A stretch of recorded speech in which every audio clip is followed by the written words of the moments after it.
Taste the Daily.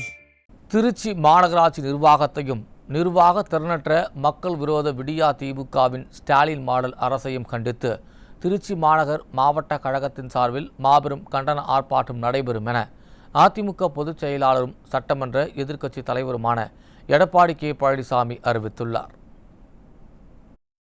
இது குறித்து அவர் வெளியிட்டுள்ள அறிக்கையில், நிர்வாகத்திறனற்ற பொம்மை முதலமைச்சர் ஸ்டாலினின் தலைமையிலான கடந்த 43 மாத கால விடியா திமுக ஆட்சியில் மக்களுக்கு பயன் தரும் திட்டங்கள் எதையும் நிறைவேற்றாமல் அரசு நிதிகள் சுயநலத்தோடு பல்வேறு வகைகளில் வீணடிக்கப்பட்டு வருகிறது என சாடியுள்ளார்.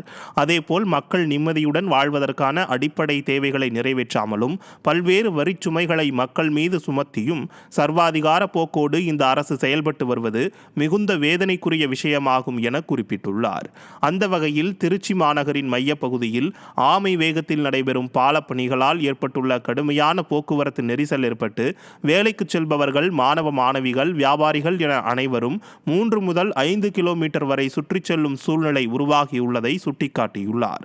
மேலும் மாநகராட்சிக்கு செலுத்தப்படும் சொத்து வரி, குடிநீர் வரி, பாதாள சாக்கடை வரி போன்ற வரிகளை தாமாக செலுத்துபவர்களுக்கு விதிக்கப்படுகின்ற அபராதத்திற்கு மாதம் 1% என்ற முறையில் வட்டி வசூலிக்கப்படுவது மற்றும் தொழில் வரி கடுமையாக உயர்த்தப்பட்டு வரலாறு காணாத வகையில் குப்பை வரியும் உயர்த்தப்பட்டுள்ளதை சுட்டிக்காட்டியுள்ளார். இவ்வாறாக அனைத்து தரப்பு மக்களையும் பாதிக்கின்ற வகையில் வரிகளை கடுமையாக உயர்த்தியும் அடிப்படை வசதிகளை ஏற்படுத்தாமலும் இருந்து வரும் மக்கள் விரோத விடியா திமுகவின் ஸ்டாலின் மாடல் அரசை கண்டித்தும், நிர்வாக சீர்கேடுகளுக்கு காரணமான திருச்சி மாநகராட்சி நிர்வாகத்தை கண்டித்தும் அனைத்திந்திய அண்ணா திராவிட முன்னேற்றக் கழக திருச்சி மாநகர் மாவட்டத்தின் சார்பில் வரும் 31ஆம் தேதி செவ்வாய்க்கிழமை காலை 10 மணி அளவில் சிந்தாமணி அண்ணா சிலை அருகில் மாபெரும் கண்டன ஆர்ப்பாட்டம் நடைபெறும் என தெரிவித்துள்ளார்.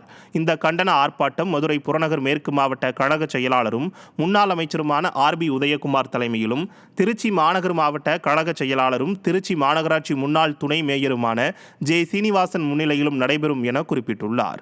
மேலும் இந்த கண்டன ஆர்ப்பாட்டத்தில் திருச்சி மாவட்டத்தைச் சேர்ந்த தலைமை கழக செயலாளர்கள், முன்னாள் அமைச்சர்கள் உள்ளிட்ட அனைத்து கழக நிர்வாகிகள் மற்றும் கழக உடன்பிறப்புகளும், வியாபாரிகள், பல்வேறு தரப்பட்ட தொழிலாளர்கள் உள்ளிட்ட பொதுமக்கள் அனைவரும் பெருந்திரளான அளவில் கலந்து கொள்ளுமாறு அதிமுக பொதுச் செயலாளர் அழைப்பு விடுத்துள்ளார்.